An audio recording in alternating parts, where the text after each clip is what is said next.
Hello, good afternoon. How's everybody?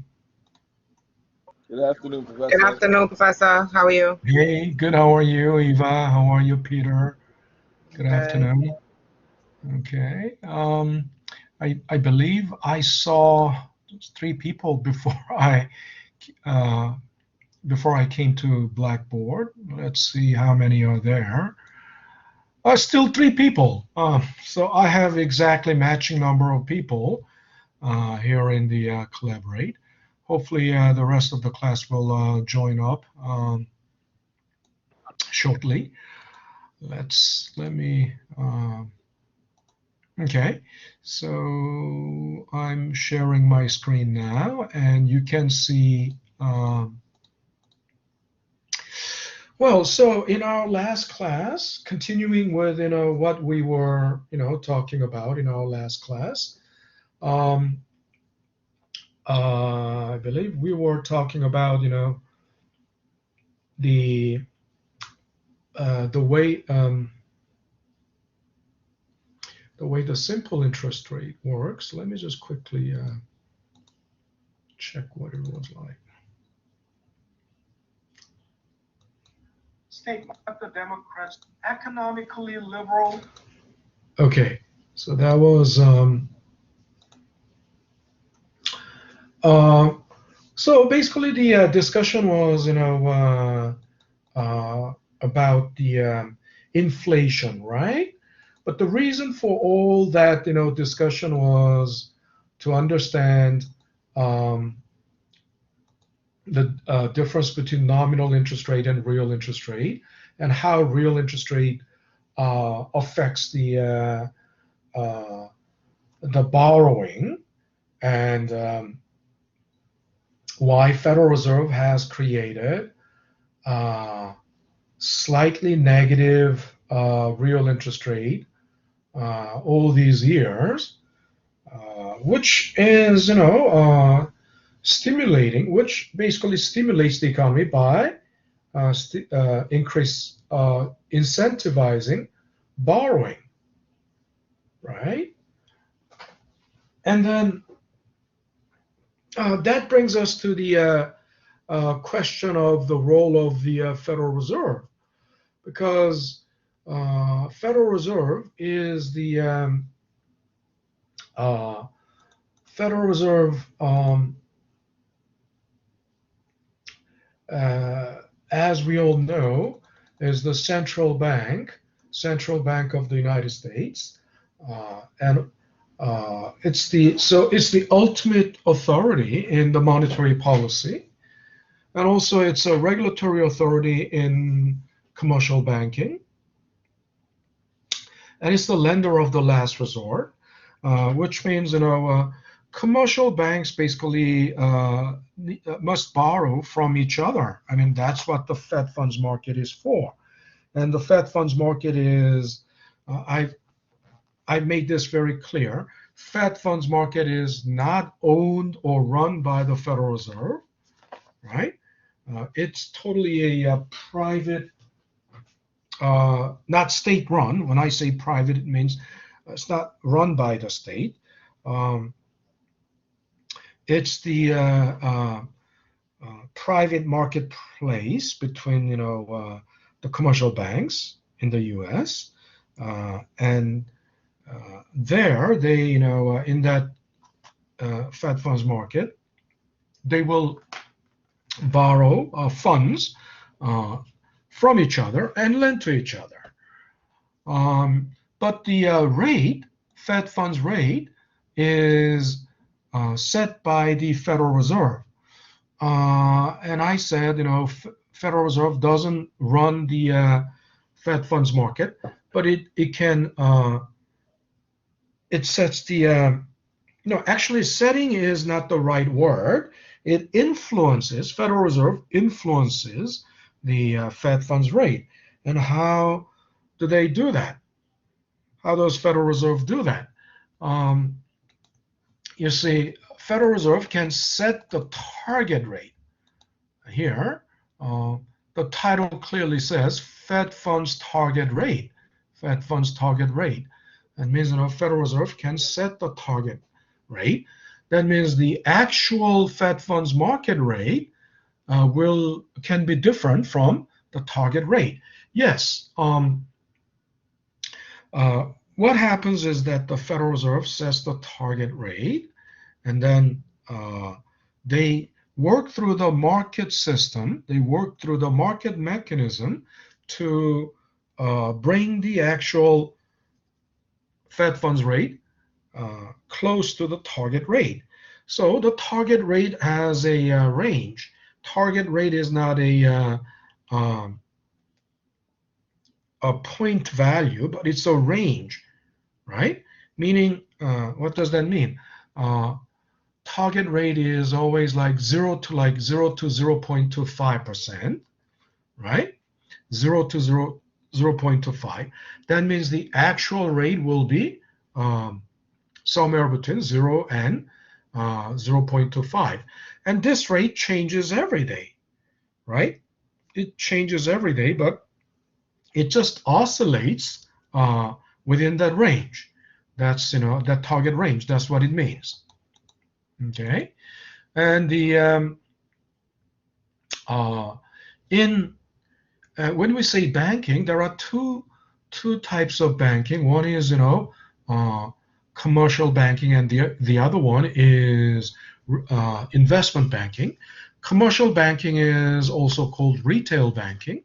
Retail banking is, exactly what you do and what you see every day in your neighborhood. You go to the bank. It could be Bank of America. It could be Chase. It could be Citi. It could be whatever. It could be, Capital One, or it could be,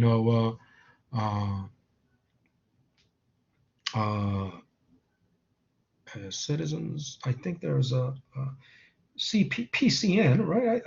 PCN. Whatever the name may be, there are, a lot of commercial banks, Washington Mutual, and what the commercial banks do is basically take your deposit and lend it, right? So lend it to a home mortgage, lend it to businesses, financing the car, lending to a car, a car buyer, So that's retail banking, that's called retail banking or commercial banking. Whereas, investment banking is, done by, basically big name Wall Street firms like, Goldman Sachs, Merrill Lynch, JP Morgan, and so on, right? Morgan Stanley, and investment, Solomon Smith and Barney, Lehman Brothers, that, Bear Stearns that went down, right? And what the investment banks do is mainly IPOs, right?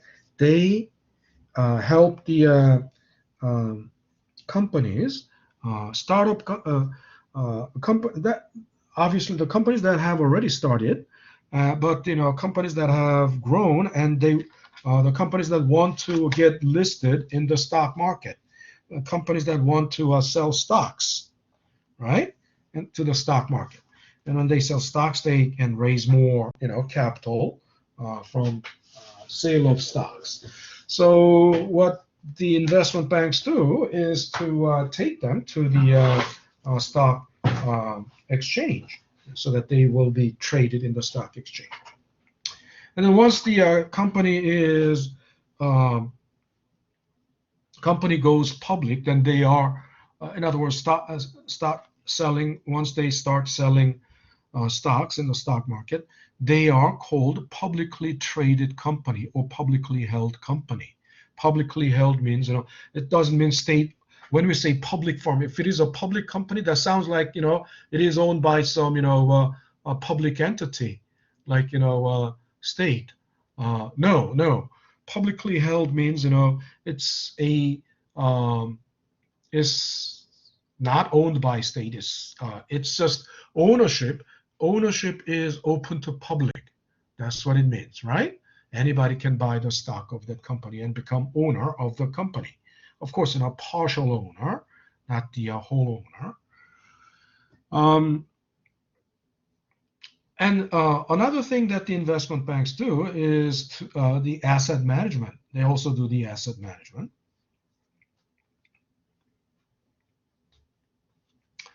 Um,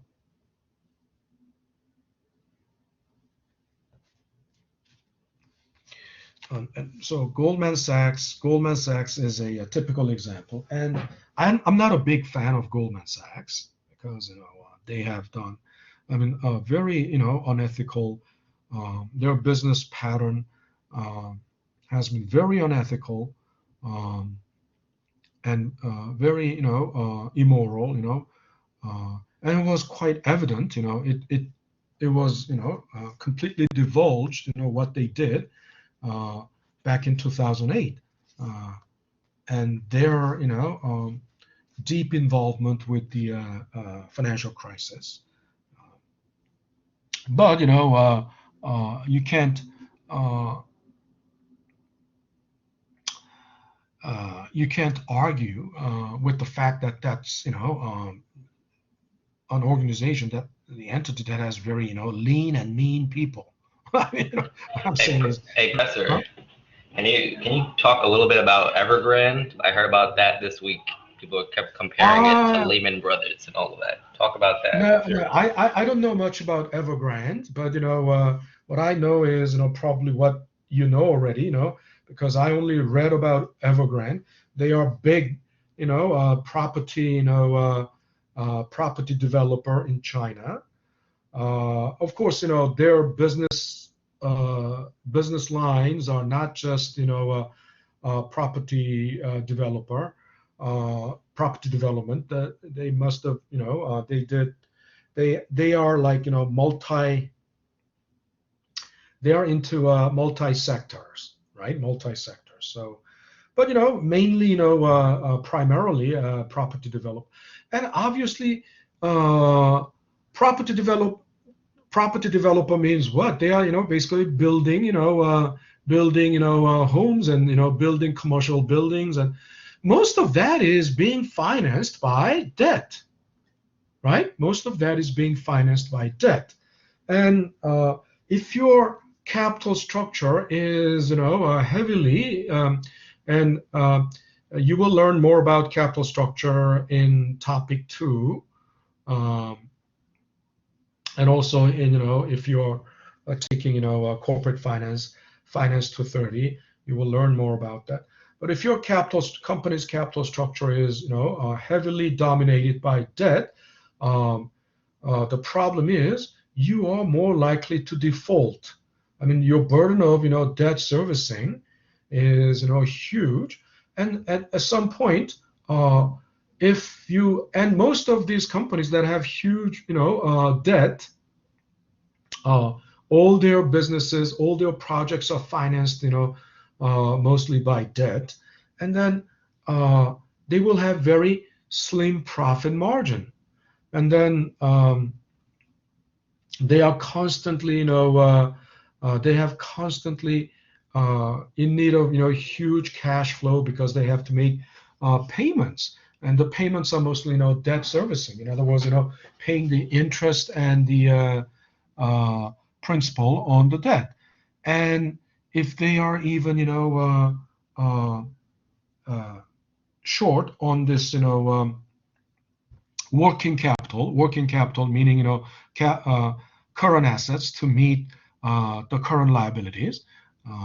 They, in other words, they need working capital. At least the size of their working capital must be equal to, I mean, basically greater than. It must be greater than the current liabilities. But uh, uh, small Did, businesses and the did you also businesses did you also hear about heavily. their Hmm? tech crackdowns? Did you hear about that? Like what they're doing, a lot of their companies making it pretty hard to invest. So I heard about too on the news in China. There's a What do lot you mean going tech on. crackdown? Oh, you mean the by the Chinese government? Yeah, I heard You like mean there's like by the a ton Chinese of government? crackdowns and like making people Uh, scared. yeah, and um, Is that inflated or is it real? Do you think it's real? I believe it is real because Isn't their uh, liability like 310 billion?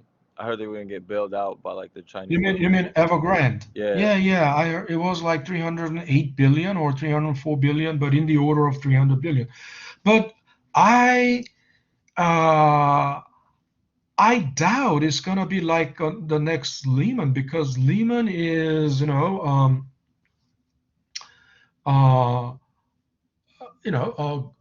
quite globalized. In other words, their lenders or their investors are global. Lehman and Bear Stearns. They let the Bear Stearns go down, but they bailed out Lehman, right?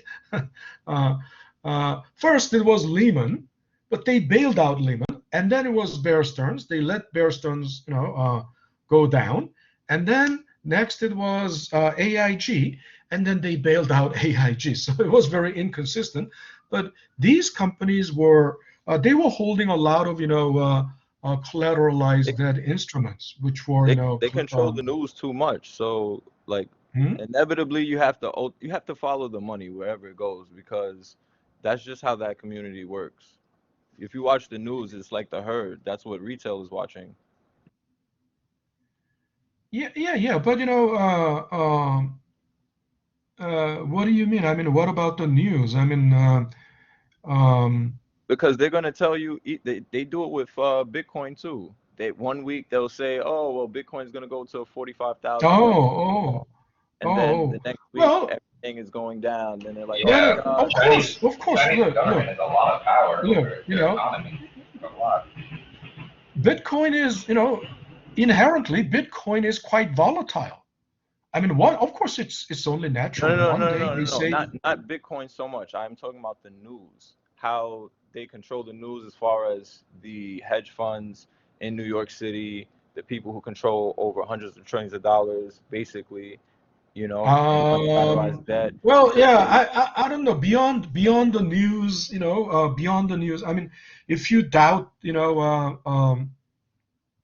if you doubt what the news is telling you, and if the news is, controlled, you're saying the news, media is controlled by some, you know, They'll dark spread FUD. forces, They'll spread FUD. Now, I heard that the Chinese government themselves, like they wiped off like $1 trillion of investment, and because they privatized their education sector, and like all the money that people were investing was like gone or something like that. Absolutely.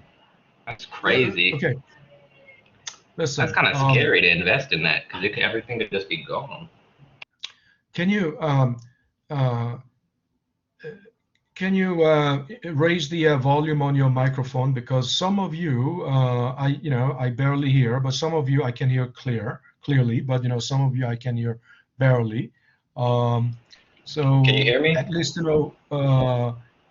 oh, and I think it was also my microphone because I Oh, normally set it at like 50% level. It was a little lower. I could hear you. I don't know who you are, Can but you hear me, because Professor? Can you hear me? yeah, I can hear you. Um, uh, Look, one thing I know, one thing I know about the way Chinese uh, uh, developers, property developers, um, are financing their projects is mainly through um, domestic lenders, and domestic lenders are, Chinese banks. I mean, first of all, they will lend from domestic banks. They will, I mean, borrow from domestic banks. They will find, obviously, they wouldn't go first to the foreign banks to borrow. Um, for if they, um, and then most of the Chinese banks are state controlled. Most of the Chinese banks are state controlled. So uh,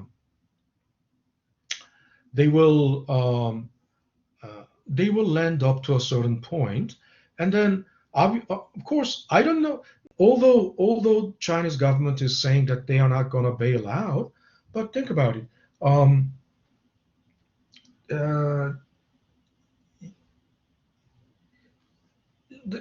the moral hazard, they got to teach a lesson, but the moral hazard about the moral hazard of unbridled, risky expansion of business or risky,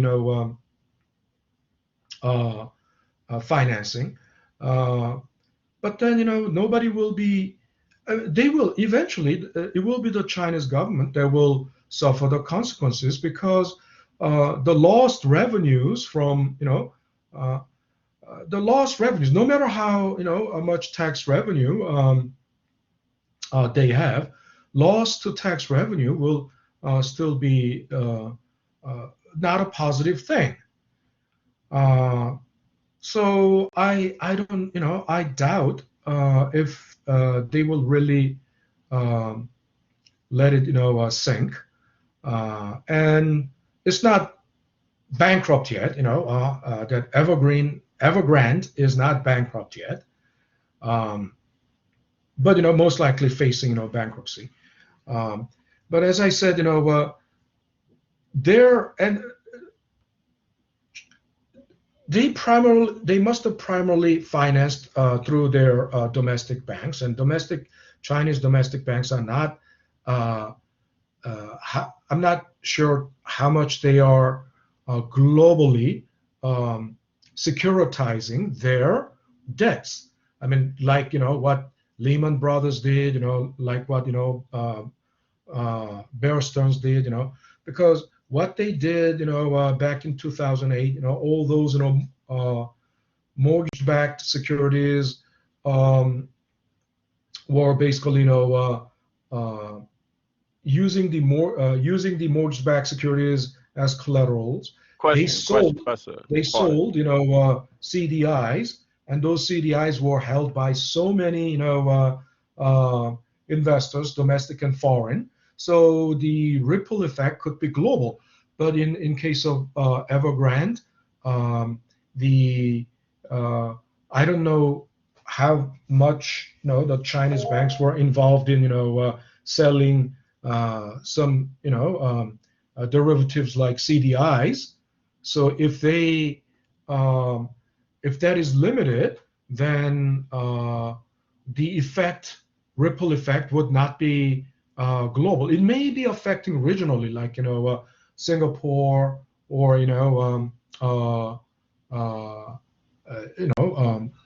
some banks that are doing investing heavily in China. Peter, you have something to say? That time was funny too, 2008, because they made it seem as if it was just one person, but it was an actual entity. It was an entity behind the 2008 crisis. Citadel Capital is trying to get bailed out because they have a very big losing short position out right now, and I feel as if they're working with China to try to hedge against what's going on. So they're asking for their money, and they had to, give them their cash because they're okay. What what time frame are you talking about? You're talking about now. Citadel Capital. I'm talking about now. We're actually going. Yeah. But then you started. I thought you were talking about 2008, and Citadel was a part of the big entity behind it. Yes, and they got away with that, and it's so crazy because you don't hear about that on the news. They pay people to not talk about it, and it's so funny. Yeah. Of course. No one ever asked that question. Where does the money go? China just lost all of this money. Where did it go? It just disappeared. Of course, it just look. It went into the pockets of big investors. In America? No. Look, you see, that's the questions. You have to ask deeper questions. It gets crazy because when you ask these questions, you get questions that make you say, where is the money? Look.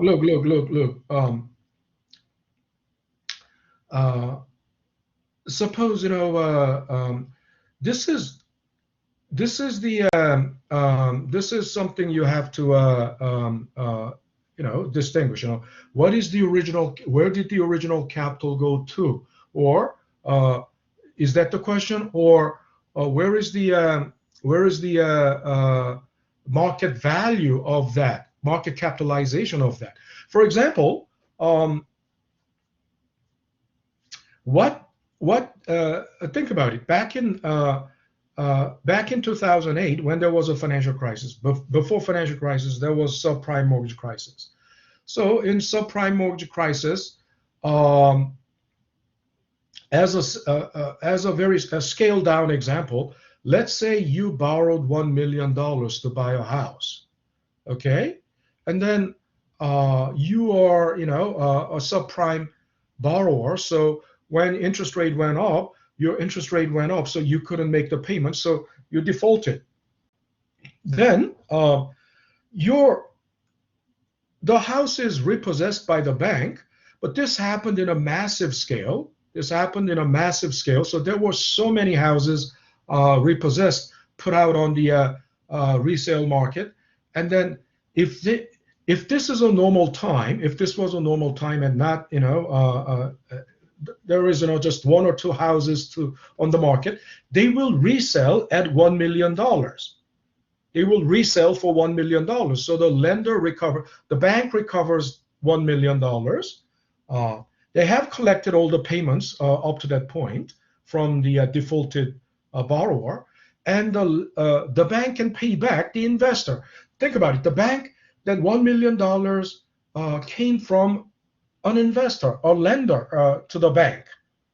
Okay, so they can pay back the investor original $1 million. So nobody loses anything. It's just the homeowner who lost his house, and so if the original, but when there was a massive scale sell off of the properties back in 2008, 2007 and 2008,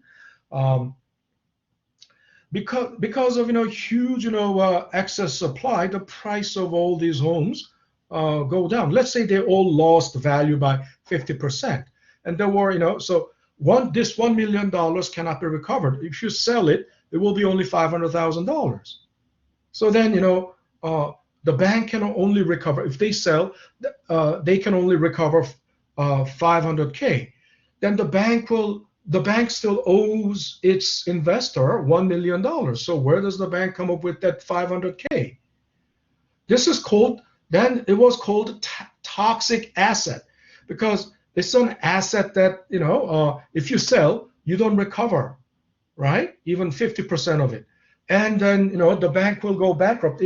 Think about it, the bank has thousands of properties like this, and thousands of investors who are waiting for their 1 million. Bank can only come up with 50% of it, and then the bank will, unless the bank gets some money from somewhere, the bank will go bankrupt, right? So that was the bailout. The government gave them money. TARP, right? Toxic asset recovery plan or something. So if you're asking where did the money go? Where did the money go? Well, the Evergrande, who was a property developer, when they borrowed money from the domestic banks in China, they must have these were all invested in the properties. In other words, they used that money to build properties, to build buildings, houses, and they were these were, of course, securitized. I'm sure they were all collateralized. So the collaterals were good as long as collaterals are good as long as there is no problem. But then this thing happened, and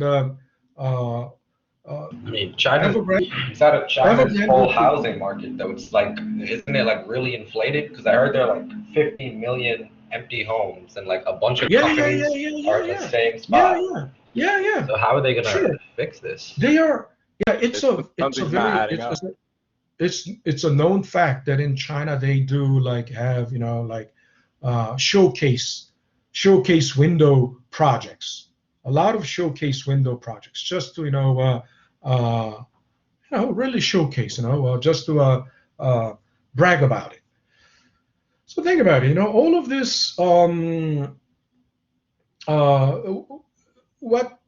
What happens basically in essence is just like what happened in the subprime mortgage crisis back in 2007. And then those who are, but then the banks that cannot collect, the banks that cannot collect, 1 million from this Evergrande, right? And Evergrande cannot pay back 1 million per house, right? Then the banks will be in trouble, and those who invested in those who lended money to those banks will be in trouble. And if the Chinese banks had things like CDI, derivatives like CDI, and if they sold a lot of those CDIs, and those who are holding those CDIs are also in trouble. And I don't know if the Citadel Capital is involved in this or not, but the mechanism, I'm only talking about the mechanism, right? So if the investors to Chinese banks are global, and if those Chinese banks sold a lot of derivatives like CDIs, then and those CDIs were held by globally, if they were held globally, then the ripple effect, the effect will be global. It will impact globally. But if it is relatively limited to the region, right, then it won't be the impact won't be global. But I don't know what is the extent of what is the extent of investors to Chinese banks, and what is the extent of who invested in Chinese banks, who lended money to Chinese banks, or who bought the CDIs of the Chinese banks. All questions that we have no answers to. No. But at least look. We don't have. I cannot give you an answer because there is insufficient information about the extent of who are the investors to Chinese banks, and what are the Chinese banks that are who loaned money to Evergrande. But I can give you the mechanism, how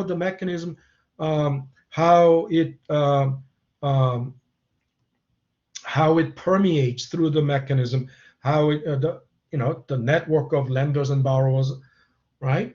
And so at least if we know the variables, in other words, if we have a formula, right? If we have a formula, all we need is a variable, and if we input the variable into the formula, we'll know the answer. So we have the formula. In other words, we have the mechanism, formula that identifies the mechanism. So the question is, how much, the question is knowing the variables. In other words, who are the people who invested? To what extent do these people invest? To what extent, or to what extent, or the limit of investors, right? To what extent, can we name the investors, right? And how much, so number one, variable number one. They must pay taxes. What? They have to pay taxes. Yeah. So you mean the investors investors' tax record will show that, right? In the U.S., if there are hedge funds, if there are hedge funds that have CDIs of Chinese banks, then there must be a record of tax payment from dividends or capital gains from their investment in the Chinese banks. But again, variable number one is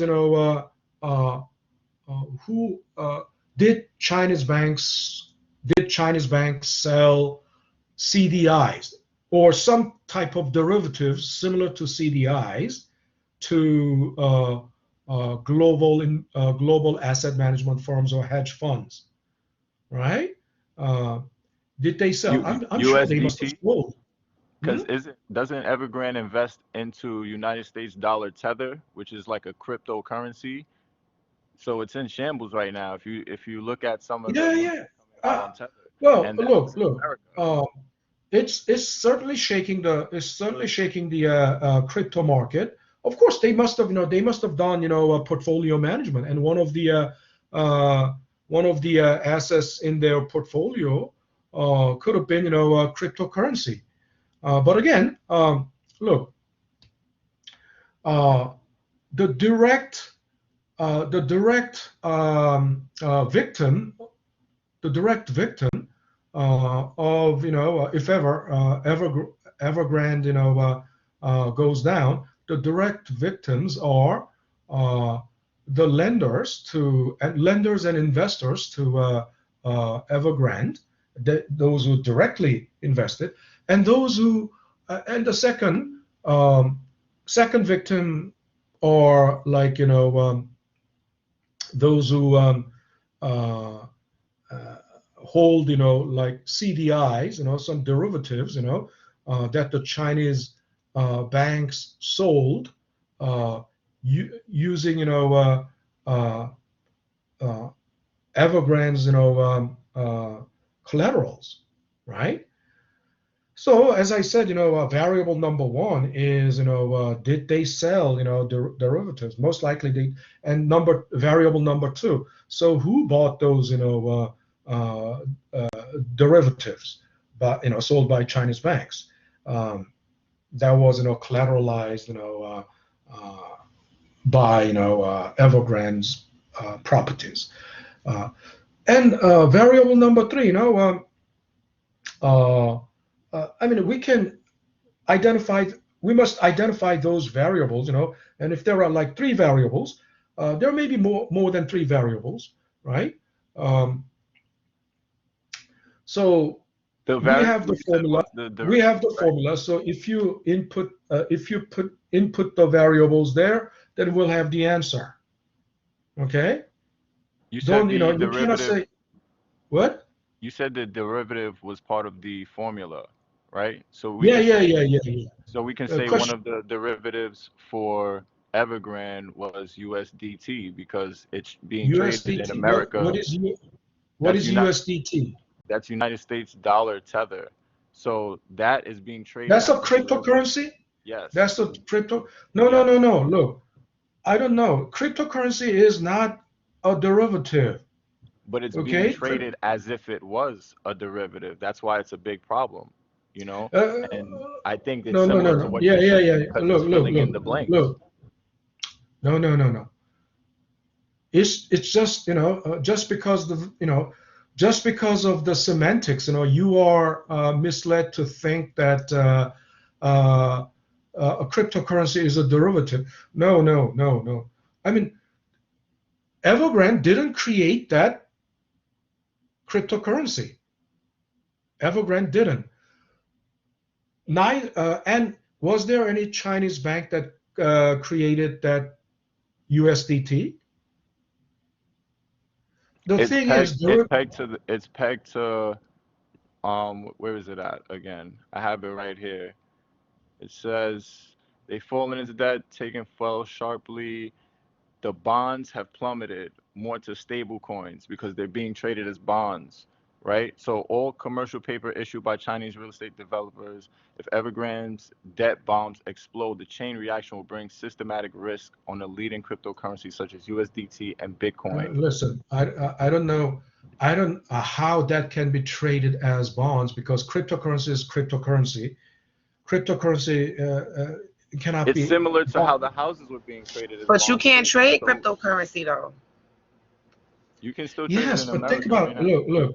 look. You think derivative is something derived from something. That's just the meaning of the word. Don't that's not the technical definition. It's just you are just assuming it. You are just guessing it by semantics. No, no, no, But no. I'm saying, okay, derivative for housing derivative market, is the housing market, for instance, the derivative credit is swap. something. Derivative has has an underlying asset. A derivative must have underlying asset. What underlying asset does cryptocurrency have? Bitcoin. It's What Bitcoin. does Bitcoin is Bitcoin? seen No, as no, no, the no, leading class asset right now, currently. no, no, no, no, no, no. Outperforming everything. Underlying. It's not an underlying asset. I mean, just when so US if you cash out USDT, right? Do they pay you in Bitcoin? If you Yes. cash out, Yes. You no, get no, you you get can paid buy. in You can Bitcoin. buy.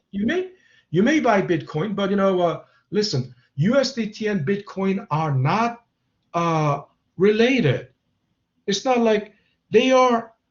They maybe they're movements. They're I'd price have to at dis- I have to price. disagree. I'd have to disagree. USDT is Listen, the leading purchasing power in Bitcoin. When you cash out listen. Don't you? You're not. USDT, Listen, Peter. That's not.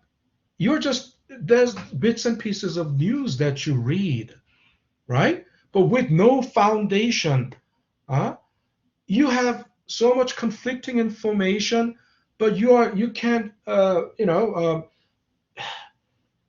you're not sorting out all those garbage from the real thing. Um, Listen, first of all, derivative is something that is based on an underlying asset. For example, um, uh, call option or put options are derivatives because let's say they can sell and buy call and put options on on leverage. Apple. On What? leverage. And you can do the same thing in No, no, no, crypto no, too. no. It's the same thing. They're doing Yeah, it yeah. with Look, crypto. listen, On listen. leverage based leverage. You are going astray every time you're going astray. Listen, what I'm you hear me out, please, because I was using an example of call option or put option on Apple. Look, Apple, you can buy anything on leverage, but leverage buying on leverage means you're borrowing money. You buy them on borrowed money, using borrowed money, but that has nothing to do with um, the uh, the definition of derivative. So basically, two typical example of derivative is option, call, and put option. You can buy call and sell, buy or sell call option, buy or sell put options on Apple stock, and call and of course the entity that sells or entity or the party that sells the call option would be different from Apple. I can sell call option of Apple, but then I will be uh, I will be accountable. I will be liable if any buyer of call exercises the call. I will be liable to deliver it uh, to the call holder, and I will sustain loss if they exercise call option. I will sustain loss, but this call option is based on the price of Apple. If Apple goes up, they are likely to and hit the strike price. Then uh, they are likely to call the option, and they are likely to exercise the option, and then I will be. Uh, so in other words, um, and CDIs are also derivative, although it's different from call and put option, because CDIs are based on the value of the underlying asset. Eventually, CDIs became detached from the fundamental valuation of the asset, but that was their intent to make it uh, uh, to bundle it up, to bundle it so that the credit rating would be uh, disguised. I mean, the credit rating will disguise its true value. Um, but in case of cryptocurrency has nothing, um, no underlying value. I mean, if but first of all, Bitcoin doesn't have any. Bitcoin doesn't have any underlying asset. It's just a speculative, tool. It's just a Hey, speculative hey tool. Professor, And what do you think about the new digital currency in China? Digital what currency? their their new digital currency. They have a new digital Yeah, yuan. they're already Oh, cashless. That's oh. They're so already a cool. cashless I mean, society. that is so cool to me. They pay for Um, everything like digitally. Like they have this app called WeChat, and it's like okay, okay. Facebook. All of these companies all in one app. I mean, it's pretty. Okay, listen. Let me before I get to that, let me wrap it up. So first of all, Apple has, using Apple as its underlying asset. I mean, that has some fundamental valuation to that because Apple has profit. Apple sells something, Apple makes something, and it generates profit. Apple has profit. So Apple's equity value, Apple stock value will go But up, but reflecting do you see that. value in Oh, scarcity? Do no, you no, no, no. do you see Oh, yeah, value in yeah. scarcity? There's value in scarcity, but actually, scarcity means at least there is something, some physical thing for that scarcity.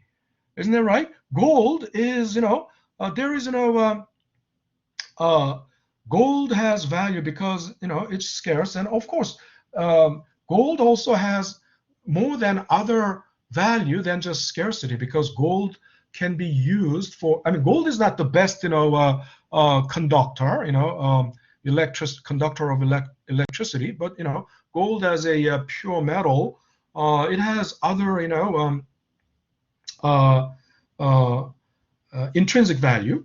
So in other words, there's something that has intrinsic value. Bitcoin doesn't have any intrinsic value because it's just a speculative tool. So as a speculative, asset, that's fine. I mean, if you're not, if you're not concerned about losing big time, when the volatility because of the volatility, and if you're, as I said, if you're patient, and if you and I don't think I Bitcoin have will that go tatted on away my for a neck. long time. I don't think Bitcoin will go away anytime soon. So as long as a speculative tool, that's fine. But again, what profit does Bitcoin make? I mean, I like blockchain technology, but Bitcoin isn't uh, Bitcoin isn't I It's mean as fascinating. a blockchain. It is fascinating. I won't lie to you. No, When no, the internet was the, created, we had these same The conversations word about no, no, listen. The word fascinating isn't giving it any substance. Okay? The word fascinating doesn't give anything any substance, right? And NFT, on the other hand, NFT has some substance. NFT has some substance, right? Because it uses blockchain, and it using blockchain, it turns some, let's say, some piece of artwork into NFT. There is some underlying asset that can be traded and that can be held, and it was NFT is uh, at least there is a there is an uh, the underlying artwork, right? Of course, it will be only valued by the art aficionados. I mean, people who don't um, care about art, it would mean probably nothing. But it opens the between the door for art them to make money aficionados and now. the speculators, then it will definitely work as an asset. Um, but Bitcoin, think about it. Uh, Other than Bitcoin was uh, originally conceived not as an asset but as a means of exchange, right? As a means of exchange. So then but then as a means of exchange, the volatility in its price is a problem. Think about it. I had, 1,000 Bitcoin. If I had 1,000 Bitcoin back in 2013, how much was that? Back in 2011 or 2013, it could have been. It wasn't probably not even, Not even like $300. $100. Not even Huh? $400. Not even $100. Not even. And then, even within 2013, the price of Bitcoin was very volatile. I mean, if it isn't even But I mean, $100, if and you if would it have is held not that today, you would have steadily, 5 million. listen. If it isn't even steadily $100, what can I buy with that? But you would Who have will accept $45 that? million. That example is like What? you said. You said if you would have had 1,000 Bitcoin in 2000, what, 10, 11? That's what, $400. And if you would have I held don't that know. to I don't know. today, We don't need exact number. We don't need actual number because it's just a thought experiment. but that's And if it 45 was million today. $100 only at one point, the next minute it's going to be a $99. The next minute it could be Oh, $102. so it like fluctuates. I get it. That's the volatility. If it fluctuates Short constantly, term, yes. how can you how You have can to you have use it patience. as a means of exchange? How can you use it as a means of You exchange? have to use it as a Okay, store of value at that point over extended only period of as a time. store of value. But even uh, now, Bitcoin is like what, $30,000, $40,000. Now it could be a store of value, but with a lot of volatility, right? So only if you are a speculator, and patient speculator, and you may gain something from Bitcoin, but it's only, but you could also gain something back in the 17th century in Amsterdam by speculating in the tulip. But what is the intrinsic value of tulip, right? When the bubble bursts, they all collapse. They all collapse, You know what's right? crazy? I think El Salvador adopted Bitcoin as their That national was really, currency. yeah, that was really a crazy move. That was That really was a crazy crazy, move. right? Wow. Because they're the First of first all, to because see. yeah, the biggest question was, back in 2011, when Bitcoin came, became talk of the town. Um, so let's say, who can? I mean, I told you the price fluctuates every day. So you have, let's say, I paid, $100 for 100 Bitcoins. So then it was, a dollar, or even, I paid, $100 uh, for each Bitcoin, and I had, 100 Bitcoins. Then that's $10,000. And then, suddenly, if the Bitcoin is price collapse, and so now it's a dollar per Bitcoin, then who who will, guarantee my? I mean, of course, in investing, nobody can guarantee anything. You But are, you never you're lost getting any into. of your Bitcoin though. Even though you Hmm? lost the dollar value, you actually didn't lose any Bitcoin value. So if you would have bought 10,000 Bitcoin for a dollar a piece, you would have 10,000 still, Yeah, of course. You even still if it have went down. 10,000 Bitcoins. Oh You yes, Yeah, I you would still like you to would will. have add. still. Yeah, I would like to agree with Peter. Pretty much that's at the moment. What if it goes up? Let's just say a year after to like Or fifteen five, thousand. maybe 10. 5, maybe 10. Everyone Yeah, wants yeah, yeah. You gotta Listen, hold. You gotta listen, hold. long. listen, Exactly. listen. As I said, You don't lose there's to yourselves. That's one thing I learned. You don't lose to yourself. yeah, yeah, yeah, yeah. There's a huge volatility. There's a huge volatility in Bitcoin. That's a that's a very, salient characteristic of any, speculative asset, right? But then, so you had, 100 Bitcoins back into um, 2011, and you still have 100 Bitcoins, and that, fortunately, Bitcoin is now, like $40,000, so good for you. But if Bitcoin is zero now, I mean, and I paid $100 for Bitcoin, so in 2011 I paid, $10,000.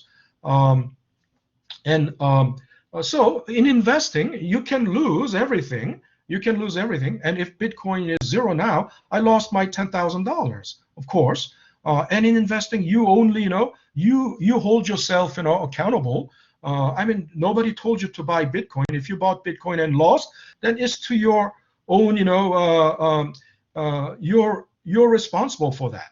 And if you did well, I mean, fortunately, Bitcoin is 40K now, so you're good, better off, and you take the credit. But think about it. If you just bought Bitcoin, and if it was, if you bought it for means of exchange, medium of exchange, and Bitcoin is, even zero, that Bitcoin is $0, then, who, as a medium of exchange, who guarantees that as a medium of exchange? I mean, of course, now we all know Bitcoin has no value, no use as a medium of exchange. People usually, mostly, buy Bitcoin for store of value, as a, that's speculative asset, as an investment. But, back in 2011, who created Bitcoin? I mean, first of all, Satoshi Nakamoto. Imagine that fictitious individual. So if I hold Bitcoin as means of exchange, I'm holding 100 Bitcoins, and I paid, $10,000 for that, and Bitcoin dropped to zero. And who guarantee? I mean, who should I talk to? I mean, can I hold, Satoshi Nakamoto responsible? That's the bad side. Can I go to Satoshi Nakamoto and ask him, give me my $10,000? Can I do that? You can't do that with call options either. If your call expires, who you gonna call? That's expire? Oh, no. Listen. Yeah, this is not call. This is not call. This is not call. This is a medium of exchange. I mean, Bitcoin was originally conceived as a medium of exchange. If it was a medium of exchange, right? I mean, US dollar. Look, at least my 10,000 $1 bill. If you look at $1 bill, who guarantees that it's just the intrinsic value of $1 bill is nothing but the value of paper and the ink, printing ink on it. But it's guaranteed. It's backed by the Treasury the US Department. government. Yeah. U.S. government, the Treasury Department. They will, if you, What do you think about I the pay dollar? I use the dollar. Listen, I pay with U.S. dollar because eventually, and the merchant that received, I used $1 on a merchandise, and the merchant who received $1 from me knows that this is backed by U.S. government. The merchant can use it to buy, make another purchase for $1.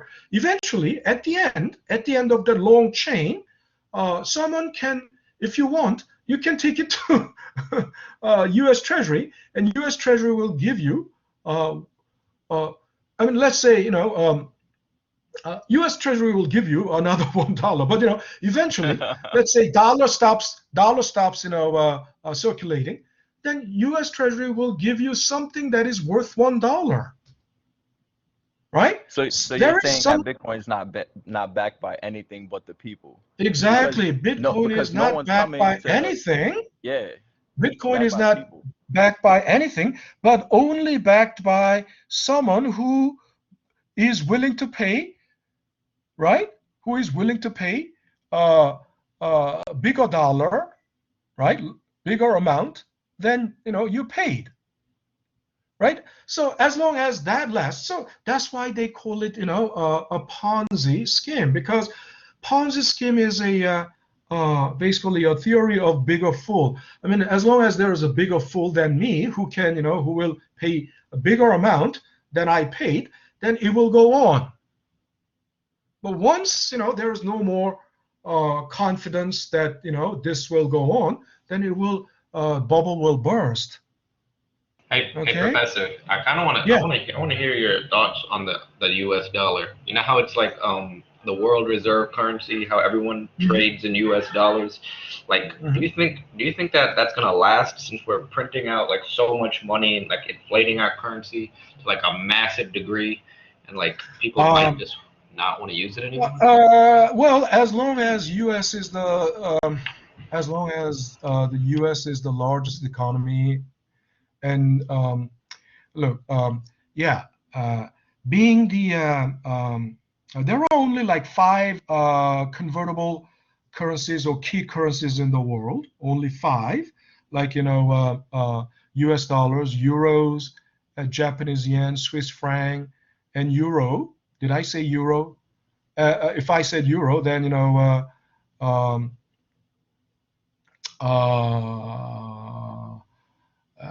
that is Chinese. I think Chinese, Mm. yuan is We've had another. a pretty good, last couple of decades because since we're the reserve currency, we could print out Yeah, so yeah. much money without any consequences since, the whole world needs it. But like, we're Uh, getting new competition from the digital yuan, all of these cryptocurrencies. yeah, yeah. It's kind of hard to just keep that I status. gotta check. I gotta check if yuan Mm. is another, convertible currency, but key currency, one of the key currencies. I mean, there are many names: key currencies, convertible currencies, reserve currency. Um, but Frictionless currencies, hmm? What's that? frictionless currencies, which are No, easy no, no, no, to no. transport cross Friction. border. Um, Look, convertible currency means, basically, you can make a direct conversion between those currencies. There are currencies that are not Frictionless. directly convertible. But for example, between Hong Kong dollar and Australian dollar, there is no direct conversion. The conversion goes through one of the 5 key currencies. So first, you have to convert, Hong Kong dollar to uh, uh, US dollar, and then convert it US dollar into Australian dollar. And that's why it's called key currencies, or convertible currencies. Okay.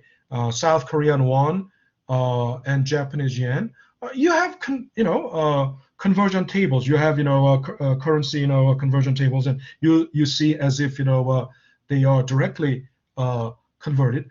No, they are, because, Japanese yen is one of the convertible currencies. Yes, it can. But, between, let's say, South Korean won and Australian dollars, there is no direct conversion. It has to go through one of the convertible currencies, either euro or US dollar, Japanese yen, or Swiss franc. But the point is, um, uh, yeah, frictionless means, you don't lose any of the value of the currency due to, transaction. But, someone asked, something about the digital currency in China. Um, yeah, well, Yeah, I asked yeah, about. the digital currency is, I think it's a good thing. First of all, it's different from cryptocurrency because it is backed by the uh, central bank of the country, sovereign country. So U.S. can, come up with, digital. They are also, tinkering with the idea. I believe all governments or the central banks are tinkering with the idea of digital currency. So digital currency is simply, then, I think what would be the digital currency, the physical form of digital currency? It's digital, so there must be no physical form. No, but I think it could be something like, wouldn't it be like, central bank issued or government issued credit card or, debit card? Wouldn't that be? Yes, it would be something of that sort. And in Yeah, China, they yeah. have the actual coin for Bitcoin. In other places, like Argentina, they're trying to create something as well. And El Salvador, they're also doing their innovations as well. They're the Okay. first to All innovate. right. So it took a lot of time. I mean, we couldn't make any progress today because, there was a lot of, questions surrounding, Evergrande. Since we have already, since we have already used this hour for something off the textbook, yeah, I guess we can continue. I mean, until 3:15. So anybody else has does anybody else have any other questions? Not necessarily, but I want to just point out that we are into already topic 2. Okay, we're already into topic 2. We are, we entered topic 2 since last this Tuesday. So today we are, today's main lectures are already here, and I still need to wrap up the open market operation. I mean, even if I can't do that, it's already done by the main lecture videos, right? So I hope you have all good idea about it, because we have practice test coming up this weekend. And any other questions? I have a question. Yeah. Stacy, yeah, go ahead. I don't see my my ID like on the roster of the attendance. I don't see it there. Like when I went, What do you mean? You have to like enter it where it here. says like course information, or I think it's on Huh? announcements. I think it's assignments. I don't know, something like that. That you share the Excel. Oh, you mean in the assignments, right? The result of the last, oh,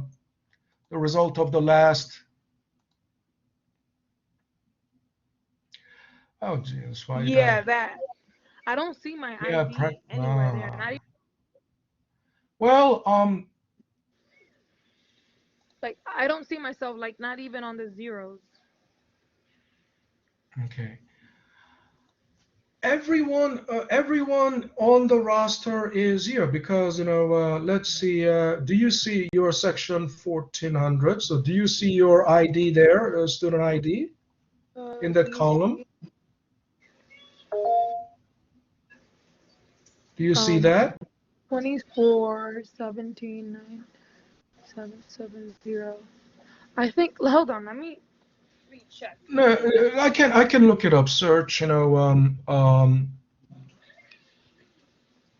your student ID is. Let me. I think I got it. I just gotta go to CUNY first Yeah. because I don't remember it. I know it starts with 24 or something.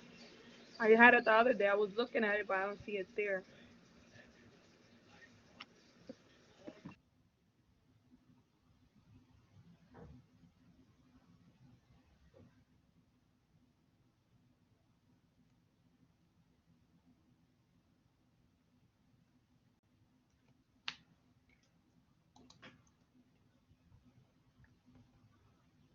All right. When you get the your ID, let me know.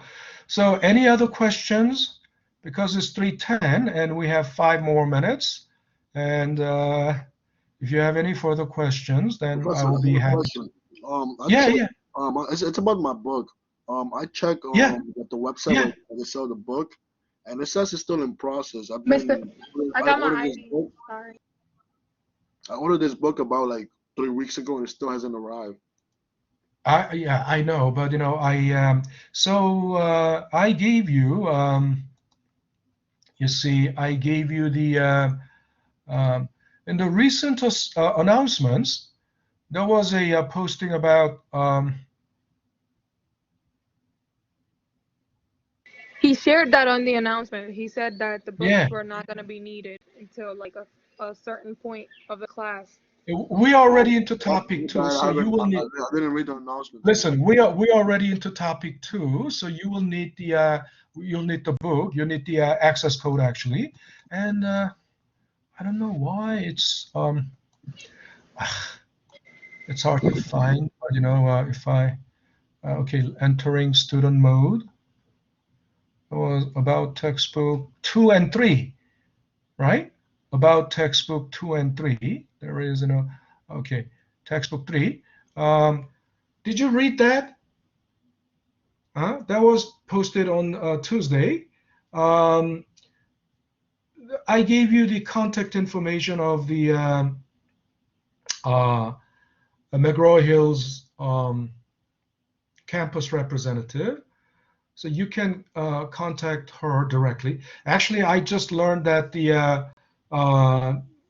their campus rep has changed. There's a new person, but this, if you send email, they will all, the email will be. And I also got the information that I also got the email from McGraw-Hill that the books are in stock now, so they will be shipped, immediately. So until then, use your 2-week trial, temporary 2-week trial access. They give they allow 2-week temporary access, and hopefully the book will arrive within the next 2 weeks. And then if you still don't get the book, most likely you will, because they books are now available. They have printed out during the last 3 weeks. They have printed out the books and they have it Professor, ready. can we just Mhm. check my ID because I don't see it there. Yeah. So you have it. Yeah, So okay, it's let me 24 24 17 9984. Yeah, I see 77998. 4. Yep, I I think. see it. It's 1.09. What does that mean? Oh, that. Hold on. Is that correct? Yeah, 24 17 9980. I see it on the Okay, number 10 over 17. here. 17. Okay. What is So the 1 it's point? okay. Hold on. I'm gonna. Uh,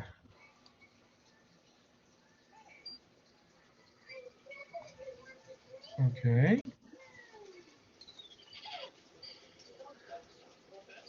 Okay. This means the points you earned so far, that's 1.09. Your attendance and participation points. Every day you get you get 0.167 for attendance, and you get like 0.25. Maybe you got 0.25 for answering a question here, right? And that was as of September 14th. Of course, I have that's when I posted it. So I have data here. I have data today. I will have data here. So that's that as up to that's sum of all those numbers, right? And then you have zero absence. I mean zero, yeah, zero absence. That's what it means. Okay. Hey, Professor, where's the return on Okay, investment Stacy. Hold self-practice on. testing? I'm not seeing it. Hold on. So Stacy, so you got it. I'm sure you heard it. And then yeah, and the next question. So this is Oh, I'm so sorry. you Yeah, can also you can also I was look it up here. Use uh, find, right? that's Use find. that's what I You was enter your checking, Professor. There enter the your. ROI. I don't see my ID there. I don't know. I will check the original data. I will check the original data, but I 27. What was that? Well, it was And who had a 24. question? Who had a question? I did. It says on the announcements that we have the return on investment self-testing, whatever, and I'm not really Mhm. seeing it inside of the assignments like I did last Of time. course, it's not available just yet. It says it will become available on the 24th. Oh, tomorrow. Oh, okay. Okay, it's not available. It's not visible. It is visible to me, but it's not visible to you. And it will be activated. It will become visible to you at this time, at the designated time. Oh, okay. Thanks. Okay. Okay. So even if it is visible, you cannot start yet.